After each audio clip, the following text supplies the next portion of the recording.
തന്നെ സൃഷ്ടിച്ചതിലോ തനിക്ക് അന്നം നൽകുന്നതിലോ മറ്റ് അനുഗ്രഹങ്ങൾ അരുളുന്നതിലോ യാതൊരു പങ്കുമില്ലാത്ത അസ്തിത്വങ്ങളെ സ്രഷ്ടാവും അന്നദാതാവും അനുഗ്രഹദായകനുമായി പ്രതിഷ്ഠിക്കുകയാണ് ബഹുദൈവ വിശ്വാസി ചെയ്യുന്നത്. ഇത് ഏറ്റവും വലിയ അനീതിയാണ്. ഇത്രത്തോളം വലിയ ഒരനീതി വേറെ സങ്കൽപ്പിക്കുക സാധ്യമല്ല. കൂടാതെ മനുഷ്യനാൽ ദാസ്യം ചെയ്യപ്പെടുകയും ആരാധിക്കപ്പെടുകയും ചെയ്യുക എന്നത് അള്ളാഹുവിന്റെ മാത്രം അവകാശമാകുന്നു. മനുഷ്യൻ മറ്റുള്ളവരെ ആരാധിച്ചുകൊണ്ട് അള്ളാഹുവിന്റെ അവകാശത്തെ ഹനിക്കുന്നു.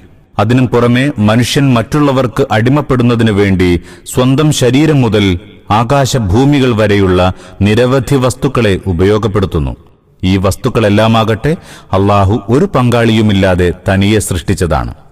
അവയിൽ യാതൊന്നും തന്നെ അല്ലാഹുവല്ലാത്തവർക്ക് അടിമപ്പെടുന്നതിന് ഉപയോഗപ്പെടുത്താൻ മനുഷ്യന് അവകാശമില്ല. കൂടാതെ സ്വയം നിന്ദ്യതയിലും ശിക്ഷയിലും അകപ്പെടാതിരിക്കുക എന്നത്